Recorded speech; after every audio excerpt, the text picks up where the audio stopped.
So I think I've started recording at this point. I'm still figuring out this technology thing, so okay. Yeah, I'm at. What? Okay. I hope this is recording because if not, I'm just talking to myself. So by now, everyone has seen the interview with Charlemagne the God, Leonard, whose real name is Leonard, by the way. But anyway, everyone's seen the interview with Charlemagne the God and Vice President Kamala Harris, where basically Charlemagne the God asked a pretty good question and Kamala Harris had a big meltdown. Anyway, it was a disaster for Kamala Harris, and Charlemagne the God did ask a good substantive question. But that's not really the point that I'm going to make here. First and foremost, let's get a few things out of the way. The reason President Joe Biden is not fighting back against Senator Joe Manchin and Senator Kyrsten Sinema and people like those, the Blue Dogs, the reason President Biden and Vice President Harris are not fighting against the Blue Dogs is because they themselves are Blue Dogs and they all work for the same donors and they all serve the same donors and they all have the same corporate interests. So Biden and Harris do not even want to get the Build Back Better agenda passed. They don't want to get the Build Back Better agenda passed at all. So Manchin and Sinema are just doing the dirty work for them. So the point is, no, they don't want to fight. No, they don't want to pass that agenda because their donors don't want it. That's so obvious. That's why Biden's not fighting back. Why is everyone wondering why Biden's not fighting back? It's because he just doesn't want the agenda. That's just common sense. But anyway, moving on. Everyone's talking about how Charlemagne did such a great job with asking that question to Harris. And it's true, Charlemagne asked a very substantive, good question, which he normally does. He's pretty good at those. But if you remember, Charlemagne, during the Democratic primaries, was one of the ones trying to shove Kamala Harris down our throats. Charlemagne was talking about how much he endorsed Kamala Harris and how much he really liked her. And he completely ignored her policies, or he made just really disingenuous excuses for her.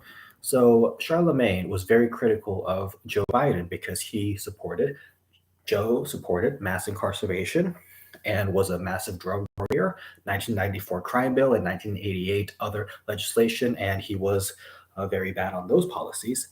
Whereas Kamala Harris literally had very similar policies, and her record as Attorney General, where she imprisoned countless people for drug use and also kept an innocent man in jail and let Steve Mnuchin go, even though Steve Mnuchin was evicting elderly people illegally.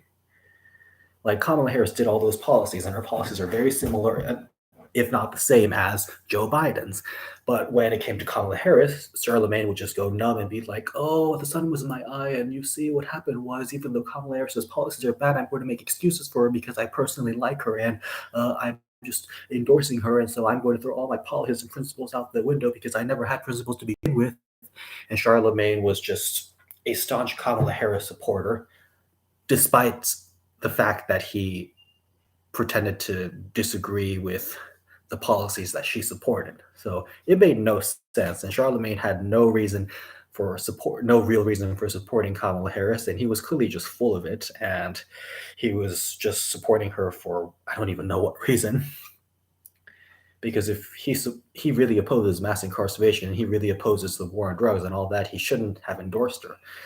But I think Charlemagne is getting a taste of his own medicine now because now that Kamala Harris, and not also to mention, remember when Joe Biden was picking out his running mate, Charlemagne was pushing for Kamala Harris, and Charlemagne was saying that Joe Biden should pick Kamala Harris, and he was pushing it relentlessly. And he even wrote an article that totally whitewashed Kamala Harris's horrible policies and legacy, and he just made excuse after excuse after excuse for her. But now that she's in power, I think Charlemagne is getting a taste of his own medicine. Now that Kamala Harris is in power, Charlemagne is realizing how full of it he was. And so I think her meltdown from her interview with him should really teach Charlemagne that he should base his judgments on policies and substantive issues rather than who he personally likes, because Charlemagne endorsed Kamala Harris because maybe he liked her personality or whatever, and he was just backing her relentlessly. And now that she's in power, he realizes that he was wrong. that he shouldn't have endorsed her, that her policies are terrible, and he knew it from the beginning, and he pushed her and he tried to shove her down our throats. And now he's getting a taste of his own medicine, realizing how terrible, ineffective, and an awful leader she is. So, Charlemagne, maybe next time endorse people based on their actual policies and maybe follow those principles that you pretend to have. And don't whitewash people's policies, don't whitewash people's legacies, and just vote on substantive issues. Because, Charlemagne, if you truly oppose mass incarceration, if you truly oppose the war on drugs and all those other horrible policies, you shouldn't have endorsed Kamala Harris because she's exactly like Joe Biden, the person you really didn't like. Honestly, yeah, I think Charlemagne asked some good substantive questions, and he's very smart, but he does these frivolous personality worship things, and that's what led him down this rabbit hole. And I sincerely hope he's learned this lesson by now. And if he tries to push the Kamala Harris's great nonsense ever again, I'm just gonna be very sad, and yeah, it's not gonna be good.